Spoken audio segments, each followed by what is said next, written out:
ನಮಸ್ಕಾರ. Welcome back to my channel. ಇವತ್ತು 5 PM ಇಂದ 10 PMವರೆಗೂ ನನ್ನ ಈವ್ನಿಂಗ್ ಟು ನೈಟ್ ರೊಟೀನ್ ಹೇಗಿರುತ್ತೆ ಅಂತ ನೋಡೋಣ. ನನ್ನ ಹಸ್ಬೆಂಡ್ ಅವರು ಮನೆಯಲ್ಲಿ ಇಲ್ದಿದ್ದಾಗ 2 ಮಕ್ಕಳ ಜೊತೆ ನಾನು ಹೇಗೆ ಅವ್ರನ್ನ ಮ್ಯಾನೇಜ್ ಮಾಡ್ತೀನಿ ಮತ್ತು ಹೇಗೆ ನೋಡ್ಕೊತೀನಿ, ಹೇಗೆ ಅವರನ್ನು ನಿಭಾಯಿಸ್ತೀನಿ ಅನ್ನೋದೇ ಈ ವಿಡಿಯೋ ಆಗಿರುತ್ತೆ. ಜಸ್ವಿಕ್ ಮಧ್ಯಾಹ್ನನೇ ಊಟ ಮಾಡಿ ಮಲಗಿರ್ತಾನೆ. ಒಂದೊಂದು ಟೈಮ್ ಮಲಗಿರ್ತಾನೆ, ಒಂದೊಂದು ಟೈಮ್ ಮಲಗಿರೋಲ್ಲ. ಇವತ್ತು ಮಲಗಿದ್ದ. ಅವರಪ್ಪ ತಿರುಪತಿ ಹೋಗಿರೋ ಕಾರಣದಿಂದಾಗಿ ಮನೇಲಿ ಇರಲಿಲ್ಲ. ಅವರು ದೇವಸ್ಥಾನಕ್ಕೆ ಹೋಗಿರೋದ್ರಿಂದಾಗಿ ನಾನು ಮಕ್ಕಳನ್ನ ನೋಡ್ಕೋಬೇಕಾಗಿತ್ತು. ಹಾಗಾಗಿ ಮಕ್ಕಳನ್ನ ನೋಡಿಕೊಂಡು ಮನೆ ಕೆಲಸನೂ ಮಾಡಿಕೊಂಡು ಮತ್ತು ಅಡುಗೆನೂ ಮಾಡಿಕೊಂಡು ಎಲ್ಲನೂ ಮ್ಯಾನೇಜ್ ಮಾಡ್ಕೊಳ್ಳೋಣ ಅಂತ ಅಂದ್ಕೊಂಡಿದ್ದೆ. ಈಗ ಜಸ್ವಿಕ್ ನಿದ್ದೆ ಮಾಡ್ತಾಯಿದ್ದ, ತನ್ವಿಕಾನ ನೋಡ್ಕೋತಾ ಇದ್ದೆ. ಒಂದು 7-7:30ಗೆ ಡಿನ್ನರ್ನ ಪ್ರಿಪೇರ್ ಮಾಡೋಣ, ಅಡುಗೆ ಮಾಡ್ಕೊಳ್ಳೋಣ ಅಂತ ಅಂದ್ಕೊಂಡಿದ್ದೆ. ಅದಕ್ಕಿಂತ ಮುಂಚೆ ತನ್ವಿಗೆ ಏನಾದರೂ ಸ್ನ್ಯಾಕ್ಸ್ ಹಾಕ್ಕೊಡೋಣ ಅಂತ ಅಂದ್ಕೊಂಡು ಅವಳಿಗೆ ಸ್ವಲ್ಪ ಸ್ನ್ಯಾಕ್ಸ್ ಹಾಕ್ಕೊಟ್ಟೆ. ತಿಂತಾಯಿದ್ಲು. ಅವಳಿಗೆ ಸ್ನ್ಯಾಕ್ಸ್ ಅಥವಾ ಏನಾದರೂ ಹಾಕ್ಕೊಟ್ರೆ ತಿಂತಾ ಇರ್ತಾಳೆ, ಹೊರಗಡೆ ಹೋಗೋದಿಲ್ಲ. ಅವಳು ಹೊರಗಡೆ ಹೋದರೆ ಅವಳನ್ನ ನೋಡ್ಕೊಳ್ಳೋದು ಕಷ್ಟ ಆಗುತ್ತೆ. ಈಗ ಜಸ್ವಿಕ್ ಕೂಡ ಒಳಗೆ ಮಲಗಿರೋದ್ರಿಂದ ಅವನು ಸಡನ್ನಾಗಿ ಎದ್ಬಿಟ್ಟು ಅಮ್ಮ ಅಂತ ಅಳ್ತಿರ್ತಾನೆ. ಹಾಗಾಗಿ ಅವಳನ್ನು ಕೂಡ ನಾನು ಆಟಾಡೋಕ್ಕೆ ಇವತ್ತು ಬಿಟ್ಟಿರಲಿಲ್ಲ. ಹಾಗೆ ಮನೆ ಒಳಗೇ ಸ್ಟೆಪ್ಸ್ ಮೇಲತ್ತಾ ಇಳಿತಾ ಇಲ್ಲೇ ಆಟಾಡ್ಕೊತಾ ಇದ್ಲು. ಹಾಗೆ ನಾನು ಕೂಡ ಹೋಗಿ ಬಟ್ಟೆ ಮೇಲೆ ಟೆರೆಸ್ ಮೇಲೆ ಹಾಕಿದ ಬಟ್ಟೆನ ತೊಗೊಂಡ್ಬಂದು ಮಡ್ಚಿಡೋಣ ಅಂತ ನಾನು ಕೂಡ ಅವಳ ಜೊತೆ ಹೋಗಿ ಟೆರೆಸ್ ಮೇಲೆ ಹಾಕಿದ ಬಟ್ಟೆನ ತೊಗೊಬಂದು ಮಡ್ಚಿಡೋಣ ಅಂತ ತೊಗೊಂಡು ಬಂದೆ. ಇದಾದ ನಂತರ ಸ್ವಲ್ಪ ಹೊತ್ತು ಟಿ ವಿ ಹಾಕ್ಕೊಳ್ಳೋಣ, ಇನ್ನೇನು 6 ಆಯ್ತಲ್ಲ ಅಂತ ಅಂದ್ಬಿಟ್ಟು ಟಿ ವಿನ ಆನ್ ಮಾಡಿ ತನ್ವಿಗೆ ಹಾಕ್ಕೊಟ್ಟೆ. ಅಷ್ಟರೊಳಗೆ ಜಸ್ವಿಕ್ ಕೂಡ ಸ್ವಲ್ಪ ಕಣ್ಬಿಟ್ಟು ನೋಡ್ತಾ ಇದ್ದ. ಅವನು ಕೂಡ ಈಗ ನಿದ್ದೆ ಮಂಪರಲ್ಲಿದ್ದ. ಹಾಗಾಗಿ ಅವನ್ನ ನಾನು ಎದ್ದೇಳ್ಸೋಕೆ ಹೋಗಲಿಲ್ಲ. ಮಲ್ಕೊಂಡ್ರೆ ಮಲ್ಕೊಳ್ಳಿ ಅಥವಾ ನಿದ್ದೆಯಿಂದ ಎದ್ದರೆ ಟಿ ವಿ ನೋಡ್ತಾ ಇರಲಿ ಅಂತ ಸುಮ್ಮನಾದೆ. ಅವನು ಎದ್ದ ತಕ್ಷಣ ಏನಾದರೂ ಸ್ನ್ಯಾಕ್ಸ್ ಬೇಕು ಅಂತ ಕೇಳ್ದ. ನಾನು ಮನೇಲಿದ್ದ ಸ್ನ್ಯಾಕ್ಸ್ ಸ್ವಲ್ಪ ಹಾಕ್ಕೊಟ್ಟೆ, ತಿಂತಾ ಇದ್ದ. ಊಟ ಮಾಡಿ ಮಲಗಿದ್ರಿಂದಾಗಿ, ಊಟ ಆದಮೇಲೆ ನಿದ್ದೆ ಮಾಡಿದ್ರಿಂದಾಗಿ ಈಗ ಸ್ನ್ಯಾಕ್ಸ್ ಕೊಟ್ಟರೆ ಏನೂ ಪ್ರಾಬ್ಲಮ್ ಇಲ್ಲ ಅಂತ ಅಂದ್ಬಿಟ್ಟು ಕೊಟ್ಟೆ. ಈಗ ಇವರಿಬ್ಬರಿಗೆ ಸ್ನ್ಯಾಕ್ಸ್ ಕೊಟ್ಬಿಟ್ಟು ಟಿ ವಿ ಹಾಕ್ಕೊಟ್ಬಿಟ್ಟು ನಾನಿಲ್ಲಿ ಅಡುಗೆ ಮಾಡೋಣ ಅಂತ ಅಡುಗೆ ಮನೆಗೆ ಬಂದೆ. ಸ್ವಲ್ಪ ಬೇಳೆ ಸೊಪ್ಪು, ಟೊಮೊಟೊ, ಈರುಳ್ಳಿ, ಕೊತ್ತಂಬರಿ ಸೊಪ್ಪು, ಬೆಳ್ಳುಳ್ಳಿ ಎಲ್ಲನೂ ಹಾಕಿ ಕುಕ್ಕರಿಗೆ ಹಾಕಿಟ್ಟೆ ವಿಷಲ್ ಬರೋಕ್ಕೆ. ಅದ್ರ ಸೈಡಲ್ಲಿ ಒಂದು ಸೈಡಲ್ಲಿ ರೈಸಿಗೆ ಇಟ್ಟಿದ್ದೆ. ನಮಗೆ ಇಬ್ಬರಿಗೆ ಆಗಿದ್ದರಿಂದ, ನಾನು ಜಸ್ವಿಕ್ ಆಗಿದ್ದರಿಂದ ತನ್ವಿಕ ಸ್ವಲ್ಪನೇ ತಿಂತಾಳೆ ಆಗಿದ್ದರಿಂದ ಸ್ವಲ್ಪನೇ ಅಡುಗೆ ಮಾಡ್ಕೊಂಡಿದ್ದೆ. ಈಗ ಅಲ್ಲಿ ಕುಕ್ಕರ್ಗೆ ಇಟ್ಟಿದ್ದೆ ಮತ್ತು ಅನ್ನಕ್ಕೆ ಇಟ್ಟಿದ್ರಿಂದಾಗಿ ಬಟ್ಟೆ ಮಡ್ಚೋಣ ಅಂತ ಅಂದ್ಬಿಟ್ಟು ಹಾಲಿಗೆ ಬಂದೆ. ಇವರು ಟಿ ವಿ ನೋಡ್ತಾಯಿದ್ರು. ಇವರಿಗೆ ಇಷ್ಟವಾದ ಕಾರ್ಟೂನ್ ಹಾಕ್ಕೊಟ್ರೆ ಸುಮ್ಮನೆ ನೋಡ್ತಾ ಇರ್ತಾರೆ. ಆ ಟೈಮಲ್ಲಿ ನನಗೆ ಏನಾಗುತ್ತೆ ಅಷ್ಟು ಕೆಲಸನ ಮಾಡ್ಕೊತೀನಿ. ಈಗ ಬಟ್ಟೆ ಏನು ಮೇಲಿಂದ ತಂದಿದ್ದೆ ಅದನ್ನೆಲ್ಲ ಮಡ್ಚಿಟ್ಕೊತಾ ಇದ್ದೆ. ಮಕ್ಕಳ ಬಟ್ಟೆನ ಸಂಜೆ ಹೊತ್ತು ಬಿಡಬಾರ್ದು, ಮನೆ ಮೇಲೆ ಅಥವಾ ಎಲ್ಲಾದರೂ ಒಣಗಾಕಿದ್ರೆ ಬೇಗ ತಂದುಬಿಡಬೇಕು ಅಂತ ಹೇಳ್ತಿರ್ತಾರೆ ನಮ್ಮಮ್ಮ. ಹಾಗಾಗಿ ನಾನು ಬೇಗ ಹೋಗಿ ತಂದುಬಿಟ್ಟೆ. 6 ಗಂಟೆ ಒಳಗೆ ತರಬೇಕು ಅಂತ ಅಂದ್ಬಿಟ್ಟು ತಂದುಬಿಟ್ಟೆ. ತಂದು ಎಲ್ಲನೂ ಮಡಚಿ ಇಟ್ಕೊಂಡೆ, ಎತ್ತಿಟ್ಕೊಂಡೆ. ಈಗ ಅಷ್ಟರಲ್ಲಿ ವಿಷಲ್ ಬರೋಕ್ಕೆ ಇನ್ನೂ ಟೈಮ್ ಇದ್ದಿದ್ದರಿಂದಾಗಿ ಸ್ವಲ್ಪ ಹೊತ್ತು ನಾನು ಕೂಡ ಅವ್ರ ಜೊತೆ ಕೂತ್ಕೊಂಡು ಟೈಮ್ ಸ್ಪೆಂಡ್ ಮಾಡೋಣ. ಸ್ವಲ್ಪ ಬಾಳೆಹಣ್ಣಿತ್ತು, ಅದನ್ನು ತಿನ್ನಿಸೋಣ. ಚಿಪ್ಸೇ ತಿಂದರೆ ಅವನಿಗೂ ಕೂಡ ಹೊಟ್ಟೆ ತುಂಬ್ದಂಗೆ ಅನಿಸಲ್ಲ ಅಂತ ಅಂದ್ಬಿಟ್ಟು ಸ್ವಲ್ಪ ಬಾಳೆಹಣ್ಣು ತಿಂತೀಯ ಅಂತ ಕೇಳಿಬಿಟ್ಟು ಬಾಳೆಹಣ್ಣು ತೊಗೊಬಂದು ಕೊಡೋಣ ಅಂತ ಹೋಗಿದ್ದೆ. ಬಾಳೆಹಣ್ಣು ತಂದು ಕೊಟ್ಟೆ. ಇಬ್ರಿಗೂ ಸ್ವಲ್ಪ ಹಾಫ್ ಮಾಡಿಕೊಟ್ಟೆ. ಇಬ್ಬರೂ ತಿಂದರು.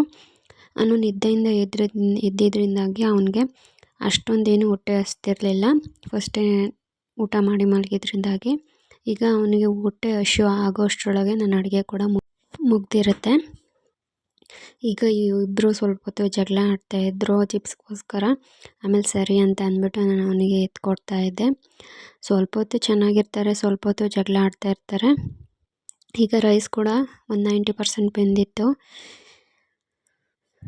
ಇಬ್ಬರೂ ನಾನು ಹಾಗೆ ನಿಂತ್ಕೊಂಡು ನೋಡ್ಕೊತಾ ಇದ್ದೆ. ಮತ್ತೆ ಏನಾದರೂ ಜಗಳ ಮಾಡ್ತಿದ್ದಾರಾ ಇಲ್ಲಾಂದರೆ ಸುಮ್ಮನೆ ಇದ್ದಾರಾ ಅಂತ ನೋಡ್ತಾ ಇದ್ದೆ. ಸುಮ್ಮನೆ ಇದ್ದರು. ಅಡುಗೆ ಮನೇಲಿರಲಿ ಅಥವಾ ನಾವು ಎಲ್ಲೇ ಇರಲಿ ಮಕ್ಕಳ ಮೇಲೆ ಒಂದು ಕಣ್ಣಿಟ್ಟಿರಲೇಬೇಕಾಗುತ್ತೆ. ಯಾಕೆಂದರೆ ಒಂದು ಟೈಮ್ ಚೆನ್ನಾಗಿ ಆಟ ಆಡ್ಕೊತಿರ್ತಾರೆ, ಒಂದು ಟೈಮ್ ಸಡನ್ಲಿ ಇಬ್ಬರು ಕಿತ್ತಾಡ್ತಾರೆ. ಹಾಗಾಗಿ ನಾನು ಯಾವಾಗಲೂ ಅಡುಗೆ ಮನೆಯಿಂದ ನೋಡ್ಕೊತಾ ಇರ್ತೀನಿ. ಸುಮ್ಮನಿದ್ದಾರೆ, ಏನಾದರೂ ಮಾಡ್ತಿದ್ದಾರಾ, ಇಲ್ಲ ಸೈಲೆಂಟಾಗಿದ್ದರೆ ನನಗೆ ಸ್ವಲ್ಪ ಭಯ ಆಗುತ್ತೆ. ಅವರು ಗಲಾಟೆ ಆಗಿದ್ದರೆ ನನಗೆ ಅಷ್ಟೇನು ಅನಿಸಲ್ಲ. ಸೈಲೆಂಟಾಗಿದ್ದರೆ ಏನೋ ಮಾಡ್ತಿದ್ದಾರೆ ಅಂತ ಅನಿಸುತ್ತೆ. ಈಗ ಅಡುಗೆ ಮನೆಯಲ್ಲಿ ಸ್ವಲ್ಪ ಪಾತ್ರೆ ಇತ್ತು, ಅದನ್ನು ಕೂಡ ತೊಳ್ಕೊಂಡೆ. ಈಗ ಅಡುಗೆ ಮನೆನ ಆಗಿಂದಾಗಲೇ ಕ್ಲೀನ್ ಮಾಡ್ಕೊಳ್ಳೋದ್ರಿಂದಾಗಿ ಆಮೇಲೆ ಸ್ವಲ್ಪ ನಮಗೆ ಕೆಲಸ ಕಮ್ಮಿ ಆಗುತ್ತೆ. ಹಾಗಾಗಿ ನಾನು ಆವಾಗಿನ ಪಾತ್ರೆ ಆವಾಗಲೇ ತೊಳೆದ್ಬಿಡ್ತೀನಿ. ಈಗ ವಿಷಲ್ ಕೂಡ ಬಂದಿತ್ತು. ಈಗ ಸೊಪ್ಪನ್ನ ಮಸಿಯೋಣ ಅಂತ ಅಂದ್ಬಿಟ್ಟು ಮಣ್ಣು ತಗೊಂಡು ವಿಷಲ್ ಸ್ವಲ್ಪ ತೆಗೆದುಬಿಟ್ಟು ಮಸಿಯೋಣ ಅಂತ ಅಂದ್ಬಿಟ್ಟು ಮಸ್ಕೊತಾ ಇದ್ದೆ. ಸೊಪ್ಪಿನ ಸಾರಿಗೆ ಮಸ್ತ್ ಮಾಡಿದ್ರೇ ಚೆನ್ನಾಗಿರುತ್ತೆ. ಒಬ್ಬೊಬ್ಬರು ಇದನ್ನು ಮಿಕ್ಸಿಲಿ ಹಾಕಿ ರುಬ್ಬೋದು ನೋಡಿದ್ದೀನಿ, ಅದು ಅಷ್ಟೊಂದು ಟೇಸ್ಟ್ ಬರೋಲ್ಲ ಅಂತ ನನ್ನ ಅನಿಸಿಕೆ. ನಾನು ಈ ಥರ ಮಸ್ತೇ ಮಾಡ್ತೀನಿ, ಚೆನ್ನಾಗಿರುತ್ತೆ. ಈಗ ಇದನ್ನು ಒಗ್ಗರಣೆ ಮಾಡ್ಕೊಳ್ಳೋಣ ಅಂತ ಅಂದ್ಬಿಟ್ಟು ಒಗ್ಗರಣೆ ಮಾಡ್ಕೊತಾ ಇದ್ದೀನಿ. ಸಿಂಪಲ್ಲಾಗಿ ನಾನು ಅಡುಗೆನ ಮಾಡ್ಕೊಂಡಿದ್ದೆ, ಯಾಕೆಂದರೆ ಹೆವಿ ಅಂದರೆ ಅವ್ನು ತಿನ್ನಲ್ಲ ಜಸ್ವಿಕ್. ನಾನು ಕೂಡ ನೈಟ್ ಹೆವಿ ಡಿನ್ನರ್ ತಿನ್ನಲ್ಲ, ಹಾಗಾಗಿ ಲೈಟಾಗಿ ಸೊಪ್ಪಿನ ಸಾರು ಮತ್ತು ರೈಸ್ ಮಾಡ್ಕೊಂಡಿದ್ವಿ. ಈಗ ಒಗ್ಗರಣೆ ಹಾಕ್ಬಿಟ್ಟು ಆ ಸೊಪ್ಪು ಮಸ್ತಿರೋ ನೀರಿತ್ತು ಅದನ್ನು ಕೂಡ ಸೇರಿಸ್ಕೊಂಡು ಈಗ ಸಾಂಬಾರು ರೆಡಿ ಆಯಿತು. ರೈಸ್ ಕೂಡ ಅಷ್ಟರೊಳಗೆ ರೆಡಿ ಆಯಿತು. ನಾನು ಇದೆಲ್ಲ ಅಡುಗೆ ಮಾಡೋ ಅಷ್ಟರೊಳಗೆ ಫುಲ್ ಕತ್ಲೆನೇ ಆಗೋಗಿತ್ತು. ಒಂದು 7:30 ಮೇಲಾಗೋಗಿತ್ತು.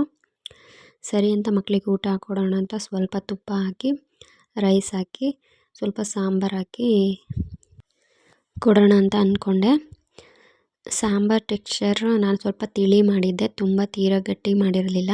ಇಬ್ಬರಿಗೆ ಅಲ್ವಾ ಅಂತ ಅಂದ್ಬಿಟ್ಟು ಸ್ವಲ್ಪ ತೆಳ್ಳಗೆ ಮಾಡ್ಕೊಂಡಿದ್ದೆ. ಈ ಥರ ಇತ್ತು.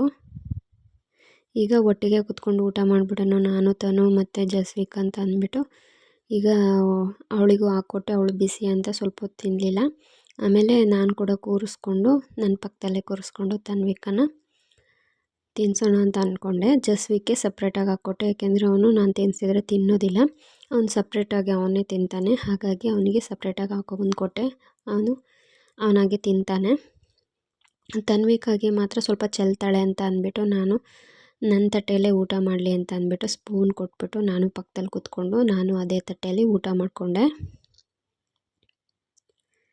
ಮಕ್ಕಳನ್ನ ಯಾವಾಗಲೂ ಯಾವುದಾದ್ರೂ ಒಂದು ಕೆಲಸದಲ್ಲಿ ಎಂಗೇಜ್ ಆಗಿಡಬೇಕು. ಇಲ್ಲ ತಿನ್ನೋದ್ರಲ್ಲಾಗಿರ್ಬೋದು ಅಥವಾ ಆಟ ಆಡೋದ್ರಲ್ಲಾಗಿರ್ಬೋದು, ಇಲ್ಲ ಟಿ ವಿ ನೋಡೋದು ಅಥವಾ ಏನಾದರೂ ನಾವು ಅವ್ರ ಜೊತೆ ಸ್ವಲ್ಪ ವಾಕ್ ಮಾಡೋದು, ಇಲ್ಲ ಮೇಲೆ ಕರ್ಕೊಂಡೋಗಿ ಆಟ ಆಡಿಸೋದು, ಆ ಥರ ಏನಾದರೂ ಮಾಡಿದಾಗ ನಮಗೂ ಸ್ವಲ್ಪ ಟೈಮ್ ಸಿಗುತ್ತೆ. ಆ ಟೈಮಲ್ಲಿ ನಾವು ಕೂಡ ಸ್ವಲ್ಪ ರೆಸ್ಟ್ ಮಾಡ್ಬೋದು ಅಥವಾ ಸುಮ್ಮನೆ ಕೂತಿರ್ಬೋದು. ತನ್ವಿಕ ಜಸ್ವಿಕ್ ಅಂತೂ ಊಟ ಮಾಡಿಸಿದ್ರೆ ಮಾಡಿಸ್ಕೊಳ್ಳೋದೇ ಇಲ್ಲ. ಅವರೇ ಊಟ ಮಾಡಬೇಕು ಅಂತ ಅವರೇ ಊಟ ಮಾಡ್ತಾರೆ. ಊಟ ಎಲ್ಲ ಮಾಡಾಯಿತು. ಈಗ ಪಾತ್ರೆ ಎಲ್ಲ ತೊಳೆದಿದ್ದೆ. ಈಗ ಒಂದು ಸತಿ ಅವ್ರು ಊಟ ಮಾಡಿದ ಜಾಗ ಎಲ್ಲ ಮನೆ ಎಲ್ಲ ಒಂದು ಸತಿ ಕಸ ಗುಡಿಸ್ಕೊಂಡು ಎಲ್ಲ ಒರೆಸ್ಕೊಂಡು ಅವರಿಗೆ ಇಬ್ರಿಗೂ ಡೈಪರ್ ಹಾಕ್ಬಿಟ್ಟು ಸ್ವಲ್ಪ ಹೊತ್ತು ಬಿಟ್ಟೆ. ಅವರು ಟಿ ವಿಲಿ ಸಾಂಗ್ಸ್ ಹಾಕಿದ್ರಿಂದಾಗಿ ಅವರು ಚೆನ್ನಾಗಿ ಡ್ಯಾನ್ಸ್ ಮಾಡ್ತಾಯಿದ್ರು ಇಬ್ಬರೂ. ನೋಡಿ ಹೇಗೆ ಡ್ಯಾನ್ಸ್ ಮಾಡ್ತಿದ್ದಾರೆ ಅಂತ.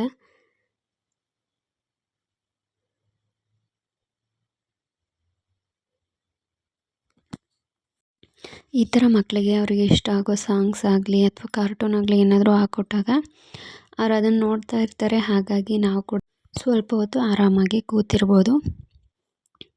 ಈಗ ಒಂದು ಸ್ವಲ್ಪ ಹೊತ್ತು ಹೊರಗಡೆ ಕೂತ್ಕೊಳ್ಳೋಣ ಗಾಳೀಲಿ ಅಂತ ಅಂದ್ಬಿಟ್ಟು ಈಗ ವರಾಂಡಾಗೆ ಬಂದೆ. ಮಕ್ಕಳು ಕೂಡ ಸ್ವಲ್ಪ ಗಾಳಿ ಸ್ವಲ್ಪ ಸೆಕೆ ಥರ ಇದ್ದಿದ್ದರಿಂದಾಗಿ ಹೊರಗಡೆ ಬಂದು ಸ್ವಲ್ಪ ಹೊತ್ತು ಕೂತಿದ್ವಿ. ಒಂದು 5 ಮಿನಿಟ್ಸ್ ಕೂತ್ಕೊಂಡು ಮಕ್ಕಳ ಜೊತೆ ಸ್ವಲ್ಪ ಅವ್ರಿಗೂ ಆಟ ಆಡೋಕ್ಕೆ ಬಿಟ್ಬಿಟ್ಟು ನಾನು ಕೂಡ ಸುಮ್ಮನೆ ಕೂತಿದ್ದೆ. ಈಗ ಅಡುಗೆನೂ ಆಯಿತು. ಈಗ ಮನೆ ಕ್ಲೀನ್ ಮಾಡಿದ್ದು ಆಯಿತು, ಕಿಚನ್ ಕ್ಲೀನ್ ಮಾಡಿದ್ದು ಆಯಿತು, ಇವರಿಬ್ರಿಗೆ ಡೈಪರ್ ಹಾಕಿದ್ದು ಆಯಿತು. ಎಲ್ಲ ಆಲ್ಮೋಸ್ಟ್ ಕೆಲಸ ಎಲ್ಲ ಮುಗೀತು. ಈಗ ಸ್ವಲ್ಪ ಹೊತ್ತು ಅವರಿಗೆ ನಿದ್ದೆ ಬರೋ ಥರ ಇರಲಿಲ್ಲ. ಜಸ್ವಿಗೆ ಈಗ ತಾನೇ ಇದ್ದಿದ್ದ, ತನ್ವಿಕ ಕೂಡ ಮಲಗೋದು 10 ಆಗುತ್ತೆ. ಹಾಗಾಗಿ ಸ್ವಲ್ಪ ಹೊತ್ತು ಆಟ ಆಡ್ಕೊಳ್ಳಿ ಅಂತ ಅಂದ್ಬಿಟ್ಟು ಹೊರಗಡೆ ಕರ್ಕೊಬಂದಿದ್ದೆ. ಅವರು ತುಂಬ ಚೆನ್ನಾಗಿ ಆಟ ಆಡ್ಕೋತಾ ಇದ್ರು. ಸ್ವಲ್ಪ ಹೊತ್ತು ಹೀಗೆ ಮಕ್ಕಳ ಜೊತೆ ಟೈಮ್ ಸ್ಪೆಂಡ್ ಮಾಡೋದ್ರಿಂದ ಅವರಿಗೂ ತುಂಬ ಖುಷಿ ಆಗುತ್ತೆ. ನಮಗೆ ಕೂಡ ಸ್ಟ್ರೆಸ್ ರಿಲೀಫ್ ಆಗುತ್ತೆ. ಏನೇ ಸ್ಟ್ರೆಸ್ ಇದ್ರೂ ಮಕ್ಕಳ ಜೊತೆ ಸ್ವಲ್ಪ ಹೊತ್ತು ಈ ಥರ ಟೈಮ್ ಸ್ಪೆಂಡ್ ಮಾಡೋದ್ರಿಂದ ನಮಗೆ ಕೂಡ ಒಂಥರ ನೆಮ್ಮದಿ ಅಂತ ಅನಿಸುತ್ತೆ. ಈಗ ತನ್ವಿ ಮತ್ತು ಜಸ್ವಿಕ್ ಇಬ್ಬರು ಕಾಂಪಿಟೇಷನ್ ಮಾಡ್ತಾಯಿದ್ರು. ನಾನು ಕೂತ್ಕೋತೀನಿ ಮಮ್ಮಿ ಮೇಲೆ, ನಾನು ಕೂತ್ಕೋತೀನಿ ಅಂತ ಅಂದ್ಬಿಟ್ಟು. ಸರಿ ಬನ್ನಿ ಅಂತ ಅಂದ್ಬಿಟ್ಟು ಇಬ್ಬರನ್ನೂ ಕೂರಿಸ್ಕೊಂಡಿದ್ದೆ. ಇಬ್ಬರೂ ಕೂತ್ಕೊಂಡಿದ್ರು. ತನ್ವಿಕಾ ಸ್ವಲ್ಪ ಹೊತ್ತು ಹೋಗೋದು ಸ್ವಲ್ಪ ಹೊತ್ತು ಬರೋದು ಈ ಥರ ಮಾಡ್ತಾಯಿದ್ಲು. ಆಮೇಲೆ ಸರಿ ನಡೀರಿ ಒಳಗೆ ಹೋಗೋಣ, ಜಾಸ್ತಿ ಹೊತ್ತು ಹೊರಗಡೆ ಇರಬಾರ್ದು ಅಂತ ಒಳಗಡೆ ಕರ್ಕೊಂಡು ಹೋದೆ. ಮತ್ತೆ ಸಾಂಗ್ಸ್ ಹಾಕಿದ್ದೆ. ಈಗ ಮತ್ತೆ ಡ್ಯಾನ್ಸ್ ಮಾಡ್ತಾಯಿದ್ರು. ಸ್ವಲ್ಪ ಹೊತ್ತು ಡ್ಯಾನ್ಸ್ ಎಲ್ಲ ಮಾಡಿ ಸುಮಾರು ಒಂದು 9:30 ಹಂಗೆ ಆಯಿತು. ಇನ್ನೇನು ಮಲಗೋ ಟೈಮ್ ಆಯಿತು ಅಂತ ಅಂದ್ಬಿಟ್ಟು ನಾನು ಕೂಡ ಸ್ವಲ್ಪ ಹೊತ್ತವ್ರಿಗೆ ನಿದ್ದೆ ಬರೋ ಥರ ಆಗಲಿ ಅಂತ ಅಂದ್ಬಿಟ್ಟು ಸ್ವಲ್ಪ ಹೊತ್ತು ಚೆನ್ನಾಗಿ ಡ್ಯಾನ್ಸ್ ಮಾಡಲಿ ಅಂದ್ಬಿಟ್ಟು ಹಾಡು ಹಾಕ್ಕೊಟ್ಟಿದ್ದೆ. ಇಬ್ಬರು ಡ್ಯಾನ್ಸ್ ಮಾಡಿಕೊಂಡು ಚೆನ್ನಾಗಿ ಹ್ಯಾಪಿಯಾಗಿದ್ದರು. ಸ್ವಲ್ಪ ಹೊತ್ತು ನೋಡಿ ಹೇಗೆ ಡ್ಯಾನ್ಸ್ ಮಾಡ್ತಿದ್ದಾರೆ ಅಂತ.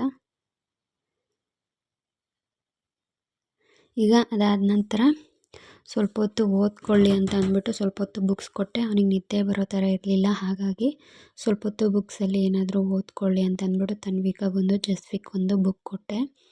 ಅವಳು ಇದರಲ್ಲಿ ಫಿಶ್ ಆ್ಯಪಲ್ ಅಂತ ಎಲ್ಲ ಹೇಳ್ತಾ ಇದ್ಲು. ಅವಳಿಗೆ ಅರ್ಥ ಆಗುತ್ತೆ ಮತ್ತು ಪ್ರನೌನ್ಸಿಯೇಷನ್ ಅಷ್ಟಾಗಿ ಬರೋಲ್ಲ, ಅಂದರೆ ನೀಟಾಗಿ ಹೇಳ್ತಾಳೆ. ಐಸ್ ಕ್ರೀಮು ಮತ್ತು ಆ್ಯಪಲ್ಲು, ಕ್ಯಾಟು ಎಲ್ಲನೂ ಹೇಳ್ತಾಳೆ. ಜಸ್ವಿಕ್ ಕೂಡ ಇಲ್ಲಿ ಎಲ್ಲನೂ ಹೇಳ್ತಾ ಇದ್ದ ಮತ್ತು ಕಲರ್ ಮಾಡ್ತಾಯಿದ್ದ. ಸ್ವಲ್ಪ ಹೊತ್ತು ಅವನು ಕೂಡ ಬುಕ್ ತೆಗೆದು ಓದ್ಕೋತಾ ಇದ್ದ.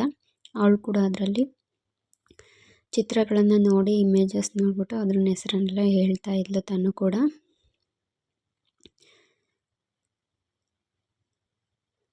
ನಾನು ಕೂಡ ಹೌದು ಹೌದು ಅಂತ ಅಂದ್ಬಿಟ್ಟು ಹೇಳ್ಕೊಡ್ತಾ ಇದ್ದೆ. ಇದಾದ ನಂತರ ಈಗ ಮಲಗೋಕೆ ಅಂತ ಕರ್ಕೊಂಡು ಹೋದೆ. ತನ್ವಿಕಾ ಉಯ್ಯಾಲಲ್ಲಿ ಮಲಗ್ತೀನಿ ಅಂತ ಅಂದ್ಲು. ಅದಕ್ಕೆ ಸರಿ ಅಂತ ಅಂದ್ಬಿಟ್ಟು ಉಯ್ಯಾಲಲ್ಲಿ ಕೂರಿಸಿದ್ದೆ. ಅವಳು ಸುಮಾರು ಹೊತ್ತು ಹೀಗೆ ಉಯ್ಯಾಲಲ್ಲಿ ಜೋಕಾಲಿ ಆಡ್ತಾ ಇದ್ಲು. ಜಸ್ವಿಕ್ ತೂಗ್ತಾ ಇದ್ದ ಮತ್ತು ತನ್ವಿಕಾ ಜೋಕಾಲಿ ಆಡ್ತಾಯಿದ್ಲು. ಜಸ್ವಿಕ್ ನಾನು ತೂಗ್ತೀನಿ ಅಂತ ಸರಿ ಆಯಿತು ತೂಗು ಅಂತ ಹೇಳಿದೆ. ಈಗ ತಂಗಿನ ಅವನೇ ತೂಗ್ತಾ ಇದ್ದಾನೆ. ಇಲ್ಲಿ ಜಸ್ವಿಕ್ ನಿಧಾನಕ್ಕೆ ತೂಗ್ತಾ ಇದ್ದ. ನಾನು ಇಲ್ಲಿ ವಿಡಿಯೋ ಫಾಸ್ಟ್ ಮಾಡಿರೋದ್ರಿಂದ ಅದು ಫಾಸ್ಟಾಗಿ ಕಾಣಿಸ್ತಾ ಇದೆ ವಿಡಿಯೋದಲ್ಲಿ. ಹೀಗೆ ತೂಗ್ತಾ ಇದ್ರು ಇಬ್ಬರೂ, ತುಂಬಾ ಖುಷಿಯಾಗಿದ್ದರು.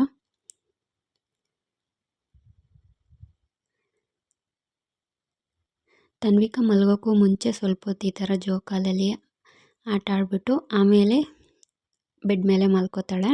ಅದು ಅಭ್ಯಾಸ ಆಗಿದೆ ಅವಳಿಗೆ, ಹಾಗಾಗಿ ಹೀಗೆ ತೂಗ್ತಾ ಇದ್ವಿ. ಸ್ವಲ್ಪ ಹೊತ್ತಾದಮೇಲೆ ಹೀಗೆ ತೂಗಿದ್ವಿ. ಆಮೇಲೆ ಆಟ ಆಡ್ತಾ ಇಬ್ಬರು ಸ್ವಲ್ಪ ಸುಸ್ತಾದಂಗೆ ಅನಿಸುತ್ತೋ, ಆಗ ಅವರೇ ಮಲ್ಕೊಳ್ಳಿ ಅಂತ ಅಂದ್ಬಿಟ್ಟು ನಾನು ಏನು ಫೋರ್ಸ್ ಮಾಡಲಿಲ್ಲ. ಯಾವಾಗ ನಿದ್ದೆ ಮಾಡ್ತಾರೋ ಆವಾಗಲೇ ಮಾಡಲಿ ಅಂತ ಸುಮ್ಮನಾದೆ. ಅವರು ಆಟ ಆಡಿಕೊಂಡು ಆಮೇಲೆ ಸ್ವಲ್ಪ ಹೊತ್ತಾದಮೇಲೆ ಇಬ್ಬರೂ ನಿದ್ದೆ ಮಾಡಿದರು. ಇದು ಇವತ್ತಿನ ವ್ಲಾಗ್ ಆಗಿತ್ತು. ನಿಮಗೆ ಈ ವಿಡಿಯೋ ಇಷ್ಟ ಆಗಿದ್ದರೆ ಲೈಕ್ ಮಾಡಿ, ಶೇರ್ ಮಾಡಿ ಮತ್ತು ನನ್ನ ಚಾನಲ್ನ ಸಬ್ಸ್ಕ್ರೈಬ್ ಮಾಡ್ಕೊಳ್ಳಿ. Thanks for watching.